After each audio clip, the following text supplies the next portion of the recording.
Oui, mais comme le fossé est fermé, vous ne- on saura aller par l'intérieur en fait. On pourra aller après. Il y avait l'armurier qui était plus là. Oui, là, il y avait des armes. Monsieur, vous pouvez nous expliquer, quand vous êtes venus tous vous réfugier, vous barricader ici dans le fort, comment ça s'est passé? Quelle était l'ambiance? Comment ça s'est passé? Ben, écoutez, on a fait un autre contact, puisque moi j'étais dans une coupole, avec le marshal des logis, j'ai eu de la mitrailleuse, et les autres étaient, il y en avait qui étaient dans d'autres coupoles, il y avait des tranchées, il y avait des points avancés aussi, il y avait des espèces de guérites avec des points avancés, avec des mitrailleuses pour arrêter les Allemands. Mais tout a tellement changé, non. Il faut imaginer que les fossés sont vides à gauche et à Je n'attendais droite. pas à faire autant de changements. Je croyais entrer, revoir des galeries, mais non.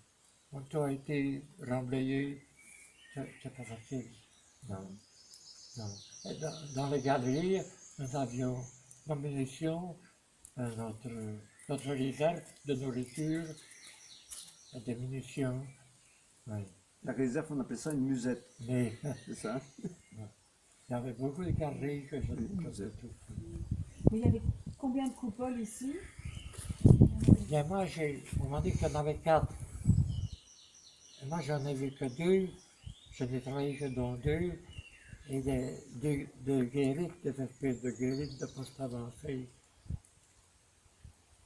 Mais ben, il y en avait, la quand j'étais, c'était mitrailleuse, la B-23, je l'appelais.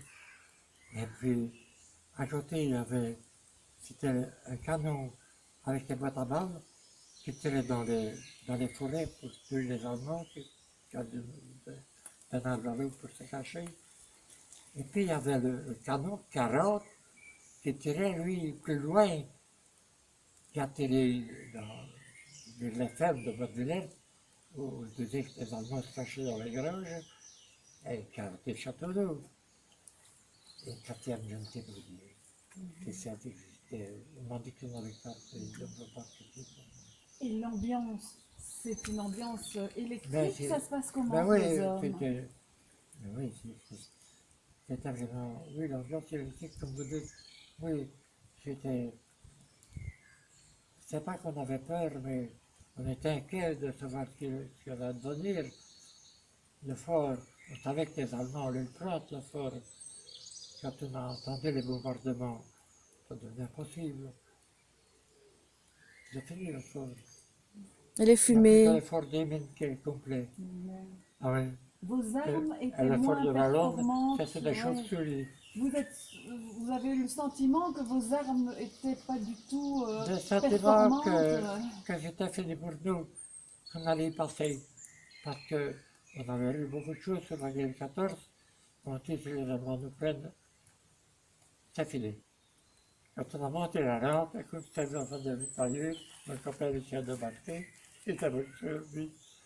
Il habitait pas de Villers, il me dit, Robert, il me dit, c'est fini, on n'est pas plus loin. C'était pas ça. On est parti plus de 5 ans à la place. Vous avez beaucoup marché. Et puis après. Oh, ben, marché jusqu'à Dieu, la première fois, à la caserne de gendarmerie de Mieux, de Mieux, de 1952, on a parti s'évader. De là, on est parti sur l'Ivoire. On a été à pied jusqu'à Marche-en-Famenne. La dernière nuit que j'ai passée, c'est dans l'église de Marche-en-Famenne. De là, les Allemands nous ont pris dans des camions militaires pour nous venir à Saint-Vite. De Saint-Vite, on nous a mis dans des camions bestiaux à 60 par camion, épaule contre épaule, pendant 3 jours pour partir en Allemagne avant de descendre du camion. Mais dans la lucarne des camions, des wagons, il passait un tuyau d'eau qu'on pouvait boire de l'eau. Chacun son tour. Ce qui nous a maintenant vie. On avait campé dans nos visites en partant du fort, de ravitaillement un petit peu. Des boîtes de sardines, des biscuits d'armée, des pains d'épices, vous voyez. Ouais. Et voilà. C'est comme ça qu'on est arrivé à Marche, puis à Saint-Vite, et puis à Mulbert. On est arrivé à Mulbert dans une grande pâture en 2000 prisonniers. Et là, on est resté 4 jours sans manger. Encore une anecdote. On était là-bas, couchés dans la voiture, la nuit, bien sûr, à terre. Mais moi, j'étais tout près d'un baraquement dans le nord qui faisait leur cuisine à eux. Et j'étais tout près, pour me garantir devant, j'étais tout contre. Et il y avait une poubelle, et je jetais les épluchures pour me doter dans la poubelle. Et moi, j'en ai mangé, même si elles étaient moitié. Et j'ai travaillé quand je suis rentré, la première pénicilline, je les ai essayées. Voilà, oui, de fait, tout ça, de souvenirs. Ouais. Bah, il en faut hein, aussi. Après la des captivité, petites, ça, c'est Le plus dur, je pense, Robert, Ouais. le plus dur, c'est quand tu es revenu c'est quand tu es revenu de la ferme allemande, là tu as vu tuer des dames et violer des dames. Ça, tu dois l'expliquer, ça c'est quelque chose de très J'ai prenant. vu des chaussonnées, tout ça, Attends. On essaie de varier Oui. Les plans. les plans. Oui, on, donc- on va aller voir la cuisine. Oui, Oui, mais j'avais maintenant, pris. Oui. peut-être que l'émission c'est Ah, la uniquement cuisine, sur oui. le fort. On ne va pas expliquer après. Ah, Bon, on peut. C'est encore des après- boulets. Je trouve que... Ah oui, il y a peut-être encore une boulette fossilisée. On doit profiter de lui, hein. Parce que je pense qu'il y a des choses, parce qu'on a discuté pendant 1h30 Ah oui. avec William, il y a des choses très intéressantes aussi, et très tristes à connaître. Que nous,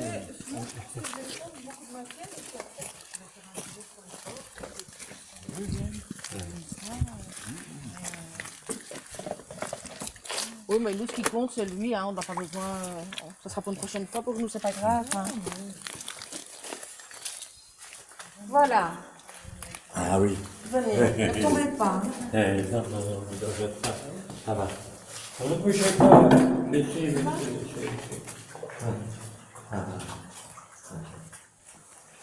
Venez par ici. Ah oui. tu trouves la cuisine.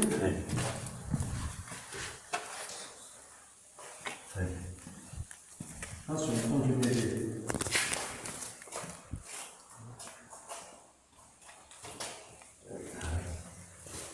Vous avez beaucoup de chance. Ah oui, voilà.